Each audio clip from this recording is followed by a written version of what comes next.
Next हमारा जो topic है वो है फुल बॉडीड मनी,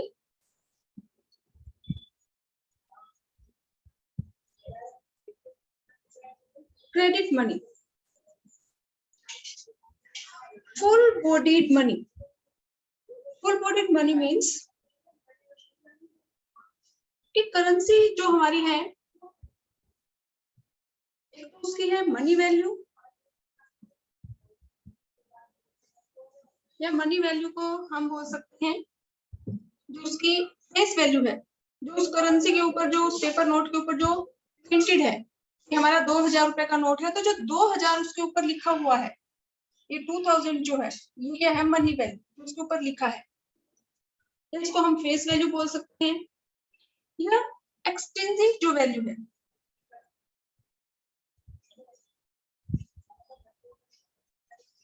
वो अगर इक्वल है कमोडिटी वैल्यू की,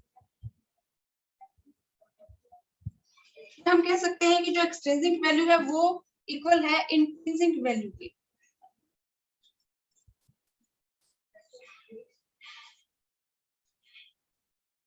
उसको हम कहेंगे full bodied money. Money value यानी कि जो इसके ऊपर लिखा है, कमोडिटी वैल्यू, ये करेंसी है, इसमें जो कमोडिटी यूज हुई है, अगर इन दोनों की वैल्यू सेम है, money value equal to commodity value,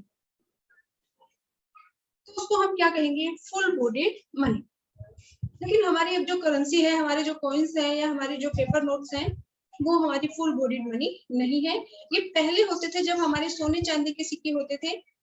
for example कि अगर कोई भी चांदी का सिक्का है, उसके ऊपर अगर 10 लिखा है, तो ये जो उसकी मनी वैल्यू है 10, और इसमें जो सिल्वर जो यूज हुआ है इसकी वैल्यू भी अगर 10 है, कमोडिटी की वैल्यू भी 10 है और उसके ऊपर लिखा भी अगर 10 है, उसको हम क्या कहेंगे, फुल बॉडीड मनी। ये करेंसी हमारे यहाँ पे पहले चलती थी। अब तो हमारी जो करेंसी है वो हमारी क्रेडिट मनी है। तो फुल बॉडीड मनी हम किसको कहेंगे, when money value equal to commodity value at the time of issue, की जब करेंसी इशू की जाती है उस टाइम उसकी जो भी मनी वैल्यू है अगर उसकी कमोडिटी वैल्यू की इक्वल है, तो उसको हम क्या कहेंगे, full bodied money. Credit money, credit money वो मनी है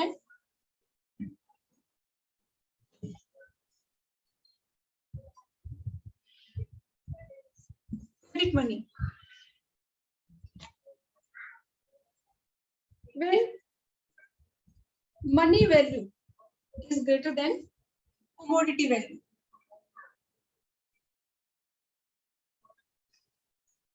जैसे हमारी पेपर करेंसी है या हमारे जो कॉइन्स हैं, उनके ऊपर जो लिखा हुआ है वो वैल्यू, उसकी मनी वैल्यू ज्यादा है और उनकी जो कमोडिटी वैल्यू है वो कम है। हमारी जो करेंसी है उसको हम क्या कहेंगे, क्रेडिट मनी। फॉर एग्जांपल हमारा जो 2000 रुपए का नोट है, जो उसके ऊपर ये वैल्यू जो लिखा हुआ है 2000 प्रिंटेड है, ये तो क्या है उसकी मनी वैल्यू, और पेपर इसमें यूज हुआ है उसमें जो ये यहाँ पे तार जो लगा होता है, तो इसकी जो वैल्यू कमोडिटी वैल्यू है वो कम है और मनी वैल्यू ज्यादा है, इसलिए हमारी जो करेंसी है वो क्या है, क्रेडिट मनी।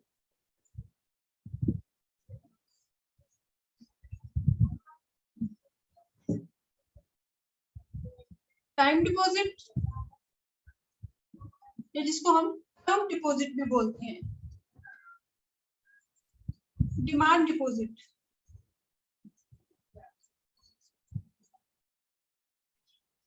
टाइम डिपॉजिट जिसको हम फिक्स डिपॉजिट भी बोलते हैं, टाइम डिपॉजिट या टर्म डिपॉजिट मींस लोगों का वो पैसा जो बैंकों में जमा है फॉर फिक्स्ड टाइम पीरियड, जिसको लोग जब चाहे विड्रॉ नहीं कर सकते। फॉर एग्जाम्पल जैसे हम बैंक में जमा कराते कि हमने कोई पैसा हमारा 2 साल के लिए जमा करा दिया, तो 2 साल से पहले हम उसको विड्रॉ नहीं कर सकते, वो हमारा क्या है, टाइम डिपॉजिट या फिर जिसको हम बोलते हैं टर्म डिपॉजिट। और इसके अगेंस्ट हम कोई चेक भी इशू नहीं कर सकते। अगर हमें पेमेंट करनी है, जो चेक हम किसी को देते हैं पेमेंट करने के लिए, वो हम डिमांड डिपॉजिट अगेंस्ट लगाते हैं। टाइम डिपॉजिट है, इसके अगेंस्ट हम कोई चेक इशू नहीं कर सकते। जो डिमांड डिपॉजिट है, जैसे कि हमें इसके नाम से पता चल रहा है डिमांड डिपॉजिट, कि जब हमें जरूरत हो तो हम उस पैसे को विड्रॉ कर सकें। हमारा जो सेविंग अकाउंट में, इसमें जो करंट अकाउंट में हमारा जो पैसा जमा है उसको हम क्या कहेंगे, डिमांड डिपॉजिट। डिमांड डिपॉजिट को आप बैंक मनी भी बोल सकते हैं। लोगों का जो पैसा बैंकों के पास डिपॉजिट है in the form of demand deposit. Demand deposit को हम बैंक मनी भी बोल सकते हैं। और जो डिमांड डिपॉजिट है ये 2 टाइप्स का है, primary demand deposit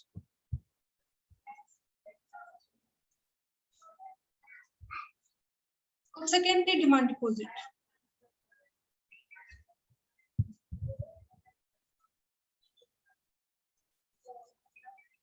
primary demand deposit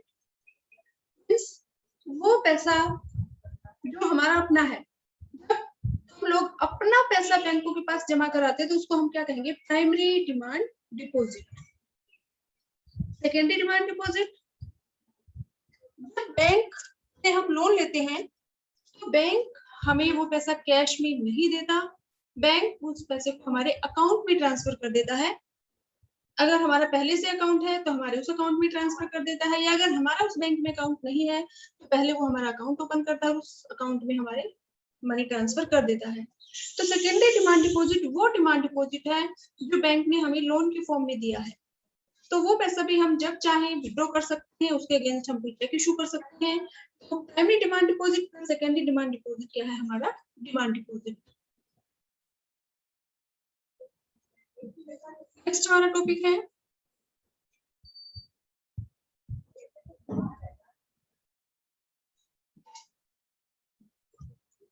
supply of money.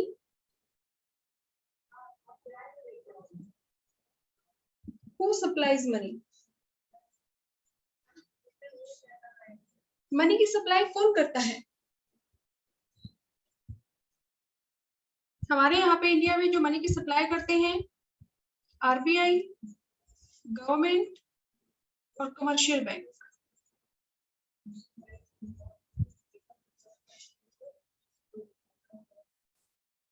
जो हमारी गवर्नमेंट का फाइनेंस डिपार्टमेंट है, जो फाइनेंस मिनिस्ट्री है, वो हमारे इशू करते हैं 1 रुपए का नोट,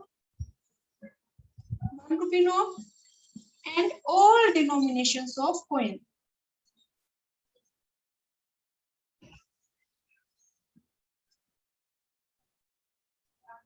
और 1 रुपए से अलावा जितनी भी हमारी पेपर करेंसी है is issued by RBI. All denominations of paper currency या नोट्स, जितने भी हमारे 1 रुपए से के अलावा जितने भी हमारे नोट्स है वो कौन इशू करता है, RBI. RBI is the sole agency of issuing notes. सिर्फ आरबीआई के पास अथॉरिटी है नोट इशू करने की, आरबीआई के अलावा कोई नोट इशू नहीं कर सकता। और आरबीआई के इस फंक्शन को हम बोलते हैं currency authority function. Currency authority function means सिर्फ आरबीआई के पास ही राइट है, अथॉरिटी है to issue notes. Sole agency है, सिर्फ आरबीआई का ऐसा इंस्टीट्यूशन है जो हमारे यहाँ पे नोट इशू करता है। और नोट इशू करने के लिए आरबीआई अपने पास मिनिमम 200 करोड़ का रिजर्व रखता है। आरबीआई कितना मिनिमम रिजर्व रखता है अपने पास, मिनिमम 200 करोड़ का। इसमें से 200 करोड़ में से 115 करोड़ का गोल्ड होना चाहिए और रिमेनिंग जो 85 है वो फॉरेन सिक्योरिटीज। एक्चुअल में तो जो आरबीआई का मिनिमम जो रिजर्व है वो रिक्वायर्ड मिनिमम रिजर्व से बहुत ज्यादा है, लेकिन ये मिनिमम रिक्वायरमेंट है, कितना रिजर्व आरबीआई के पास होना चाहिए तो ही आरबीआई नोट इशू कर सकता है। ये मिनिमम रिजर्व रख के आरबीआई जितना चाहे नोट इशू कर सकता है। तो उसमें से 115 करोड़ का गोल्ड होना चाहिए और बाकी फॉरेन सिक्योरिटी। अब हमने कहा who supplies money in India. जो कमर्शियल बैंक है वो भी मनी की सप्लाई करते हैं, लेकिन commercial banks have no authority to issue notes. Commercial bank note issue नहीं कर सकते, उनके पास कोई अथॉरिटी नहीं है। लेकिन फिर भी कमर्शियल बैंक मनी की सप्लाई करते हैं in the form of demand deposit. In the form of demand deposit means by giving loan.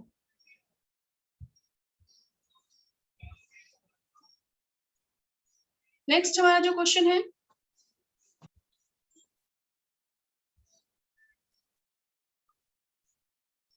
Components of money supply. वैसे तो मनी सप्लाई को मेजर करने के लिए हम जो यूज करते हैं मेजरमेंट वो है M1, M2, M3, M4, लेकिन हमारे सिलेबस में सिर्फ M1 है। कंपोनेंट्स ऑफ मनी सप्लाई में हम एक्सप्लेन करेंगे M1 equal to C plus DD plus में OD। लेकिन इनमें से आपसे 1 मार्क में क्वेश्चन पूछा जा सकता है कि which is the most liquid. Concept है M1 है, M2 है, M3 है, M4 है। तो ध्यान रखना है जो M1 है वो सबसे ज्यादा लिक्विड है, उसके बाद M2, फिर M3 और फिर M4।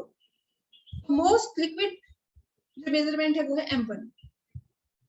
और अगर आपसे पूछा जाए कि M1, M2, M3, M4 में से मॉनेटरी बेस कौन सा है, वो हमारा है M3। मोस्ट लिक्विड फॉर्म है M1 और मॉनेटरी बेस हमारा है M3। लेकिन जो कंपोनेंट्स हैं वो हमारे सिलेबस में है सिर्फ M1। M1 equal to C plus DD plus OD। C means currency held by people of a country. It includes all notes and coins.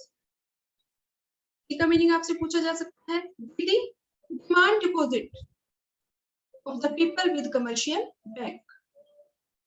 अब थर्ड जो कंपोनेंट है वो है other deposit. Other deposit means demand deposit. Demand deposit with RBI कि RBI के पास demand deposit है किस किस का। फर्स्ट, पब्लिक फाइनेंशियल इंस्टीट्यूशन,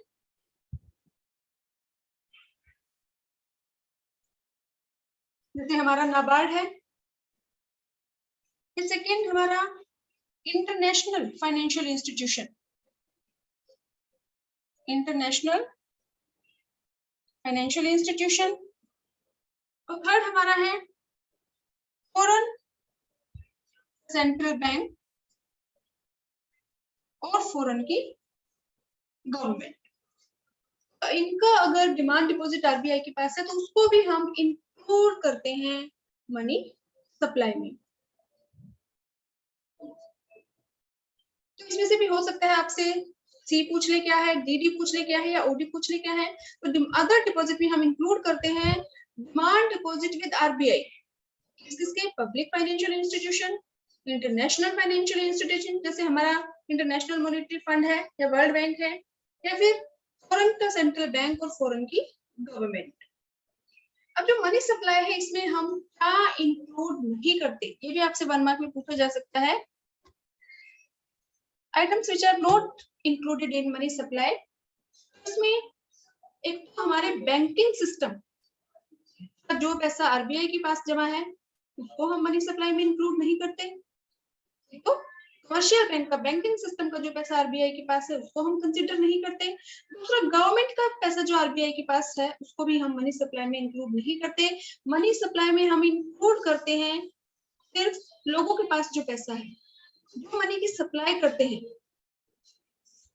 इसमें कमर्शियल बैंक गवर्नमेंट है, जो मनी की सप्लाई करते हैं उनके पास जो पैसा है, उनका जो पैसा RBI के पास है उसको हम मनी सप्लाई में इंक्लूड नहीं करते। तो ये आपको ध्यान रखना है कि हम इसमें जो अदर डिपॉजिट है उसमें हम क्या इंक्लूड नहीं करते। इसमें हम ये 3 इंक्लूड करते हैं, लेकिन इसमें अदर डिपॉजिट में हम इंक्लूड नहीं करते। हमारी जो बैंकिंग सिस्टम है उसका पैसा जो RBI के पास जमा है उसको हम इसमें इंक्लूड नहीं करते। दूसरा, जो हमारी गवर्नमेंट का जो पैसा RBI के पास जमा है उसको भी हम अदर डिपॉजिट्स में इंक्लूड नहीं करते।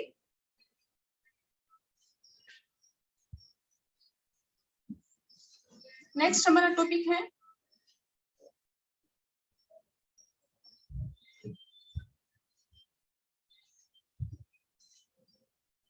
Bank money. एक हमारा है हाई पावर्ड मनी।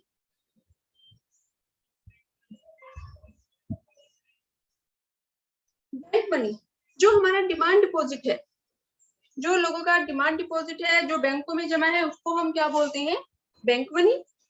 और हाई पावर्ड मनी क्या है, हाई पावर्ड मनी में हम इंक्लूड करते हैं कंपोनेंट्स को और उन 3 कंपोनेंट्स में सबसे पहला जो हमारा कंपोनेंट है वो हमारा है C, currency held by people. ये हाई पावर्ड मनी का फर्स्ट कंपोनेंट है, currency held by people. Second है vault cash of commercial bank.